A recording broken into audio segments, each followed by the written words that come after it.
Saat ini iPhone 11 series sudah dirilis. Namun ternyata masih banyak orang yang minat dengan seri iPhone lawas yaitu iPhone 6s. Mungkin karena harganya yang terjangkau di tahun ini dan juga rasa prestis ketika menggunakan iPhone menjadi salah satu alasannya. Namun pertanyaannya adalah, apakah iPhone 6s masih layak digunakan di tahun 2020? Simak ulasannya setelah yang satu ini. Selamat datang kembali di channel Gadget Box, channel yang membahas tentang teknologi terkini. Jadi bagi teman-teman yang belum subscribe, jangan lupa buat subscribe dan nyalakan lonceng notifikasinya agar kalau kita ada video baru, kalian dapat notifikasinya ya. iPhone 6s dirilis pada tahun 2014. Pada awal perilisannya, harga dari iPhone 6s sendiri ini mencapai $849 Amerika Serikat atau kalau dirupiahkan setara dengan 11,4 jutaan. Sedangkan iPhone 6s Plus dibanderol dengan harga $949 Amerika Serikat atau kalau dirupiahkan setara dengan 12,8 jutaan.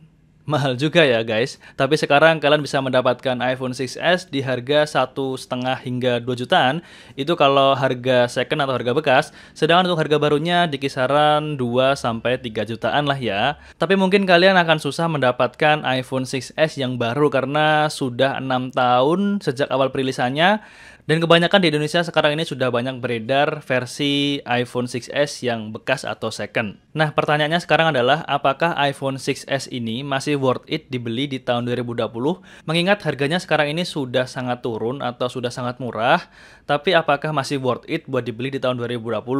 Sebenarnya aku ada beberapa alasan untuk tidak merekomendasikan iPhone 6s ini untuk kalian beli di tahun 2020. Kalau misalnya kalian ini adalah pengguna iPhone yang baru ingin mencoba produk iPhone, atau kalian yang ingin beli iPhone untuk investasi jangka panjang. Kalian mau tahu apa aja alasannya? Jangan lupa buat like dulu di video ini ya. Yang pertama adalah masalah performa. Di tahun 2020 ini aku bisa bilang performa dari iPhone 6s ini adalah cukup aja, nggak lebih, tapi juga nggak kurang. Karena kalau kalian ingin bermain sosial media, kemudian membaca email, kemudian mengambil gambar, video, atau foto, iPhone 6s masih akan mampu untuk kalian andalkan tentunya.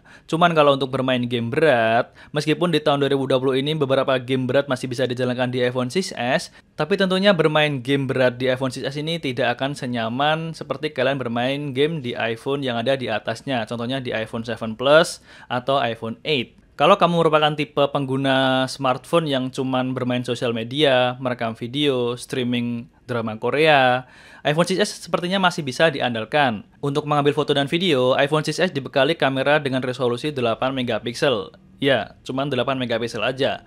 Kalau menurut kalian cukup dengan resolusi tersebut, maka belilah iPhone 6s. Tapi kalau misalnya kebutuhan kamu ada di atas itu, mungkin kamu patut mempertimbangkan seri iPhone yang ada di atasnya.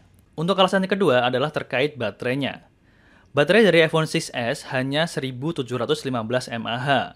Dan ya, tentu saja untuk sebagian orang, ukuran baterai segini dirasa tidak cukup untuk memenuhi kebutuhan sehari-hari. Apalagi bagi orang-orang yang nggak suka bawa powerbank kemana-mana tentunya. Di samping itu, di tahun 2020 ini, dengan adanya update aplikasi yang semakin membutuhkan resource yang lebih besar, ini membuat iPhone 6s harus bekerja lebih keras dibandingkan performanya di 6 tahun sebelumnya. Hal ini membuat penurunan baterai di iPhone 6s akan lebih cepat dibandingkan performanya yang ada di awal perilisan tentunya. Nah, dampaknya iPhone 6s kalian akan sering habis baterainya dan meminta untuk kalian menge-charge setiap hari, mungkin kira-kira 3-4 kali kalau penggunaan kalian intens, apalagi kalau buat main game. Hal inilah yang membuat aku tidak merekomendasikan kalian untuk beli iPhone 6s di tahun ini karena kapasitas baterainya yang sangat minim tentunya. Tapi kalau kalian tidak masalah dengan baterai iPhone 6s yang seperti itu, atau kalian ya nggak apa-apa kalau misalnya bawa powerbank kemana-mana, ngecas smartphone berkali-kali tidak masalah, maka belilah iPhone 6s. Itu pun kalau misalnya budget kalian bener-bener mepet ya. Tapi kalau budget kalian memang bisa di-extend lagi, mending aku saranin buat beli iPhone yang ada di atasnya. Misal contohnya iPhone 7 atau iPhone 7 Plus yang masih memiliki baterai yang lebih besar dibandingkan iPhone 6s. Sedangkan alasan yang ketiga adalah iPhone 6s ini susah dicari untuk yang barunya. iPhone 6s ini sudah dirilis 6 tahun lalu, yaitu di tahun 2014. Artinya, kemungkinan mencari iPhone 6s yang baru ini akan sangat susah dibandingkan kita mencari iPhone 6s baru di 5 tahun sebelumnya atau pada awal-awal perilisannya. Jadi kebanyakan yang beredar di masyarakat sekarang ini adalah iPhone 6s versi second atau versi bekasnya ya. Kalaupun kalian ingin membeli smartphone yang second, menurut aku ya, kualitas smartphone yang udah 6 tahun dirilis dan dibeli secondnya itu merupakan hal yang tidak bijak ya. Karena tentu saja performanya juga sudah turun. Kemudian kalau kalian beli yang second, kalian tidak tahu dalam 6 tahun terakhir itu smartphone itu dipakai siapa aja, dipakainya seperti apa, dan tentunya ada gak part-part yang udah diganti. Tentunya akan banyak permasalahan yang kalian temukan ketika kalian membeli iPhone 6s second pada tahun 2020. Biasanya sih masalah-masalah yang klasik itu ada di masalah baterai tentunya ya. Kemudian ada di layar, dan ada di home button atau di tombol home-nya. Dan ini yang udah aku riset dan aku temukan di beberapa teman-teman semua itu yang komplain itu biasanya ada di layar.